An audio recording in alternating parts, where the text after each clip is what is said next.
Hey guys, today we're going to talk about 2 ways to be there for your kids. We're pulling this from Farrar's book, Point Man. We're taking a look at chapter 2.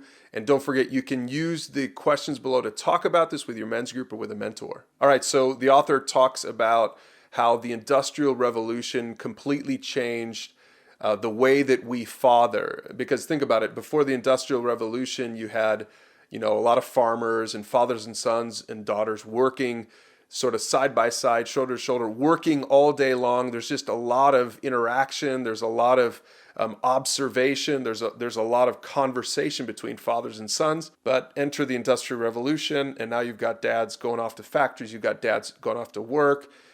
These days with the internet revolution, you've got fathers and sons so checked out. Sons are on their cell phones, checking out from their dads. It is crazy. And so I think it's important for you to think about, as a dad, how can I be more present for my sons and my daughters? And we're talking about 2 primary ways to do that. First, you need to be there physically for your kids. Now, maybe that seems really obvious, but being present with your kids, again, is something that is less and less a reality in today's modern culture.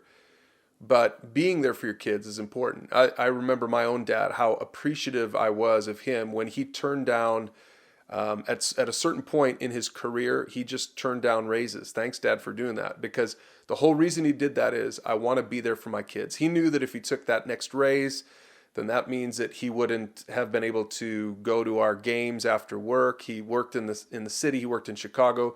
We lived in the suburbs. He wanted to get home in time to watch his boys play baseball, watch his girls play softball and run cross country. I'm so appreciative that my dad understood this principle. I need to be there physically for my kids. It's not enough for me to just pay for their activities, put food on the table for them. I need to be there.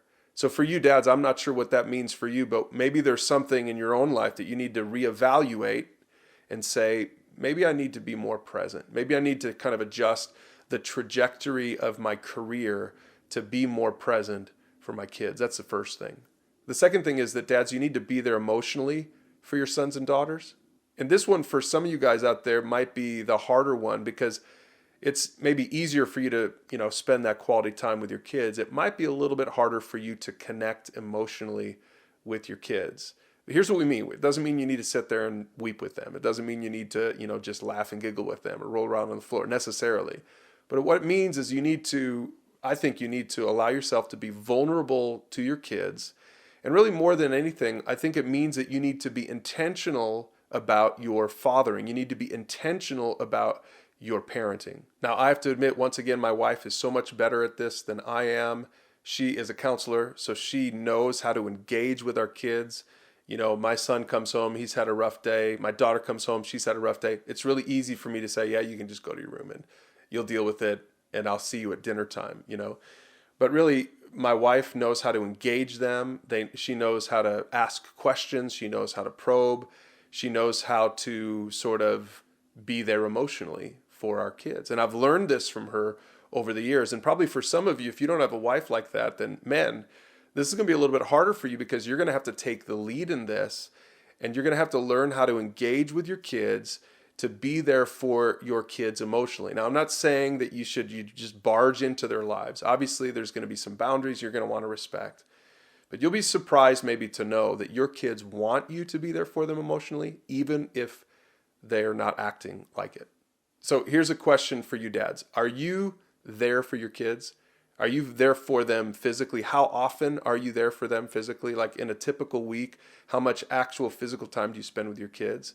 And especially if they're on their phones and they're on their tablets or whatever else, like are you able to get them to be there with you also? And then the next question is, how much time do you spend with them emotionally? Are you there for them emotionally? Those are a couple of great questions. There'll be more questions below so that you can talk about this with your mentor or with your men's group. Hey guys, thanks for watching that video, and don't forget to subscribe to this channel, Pursue God Men, if you want to get our new men's video every single Monday. So every Monday, every week, we've got a new topic just for men, so that you can dig into these men's topics. You can use them with a mentor or with a men's group, and you can use it to sharpen yourself as you continue your pursuit of God. So check out the channel, make sure to subscribe, and if you have a topic that you would like us to cover on this channel, put it in the comments below.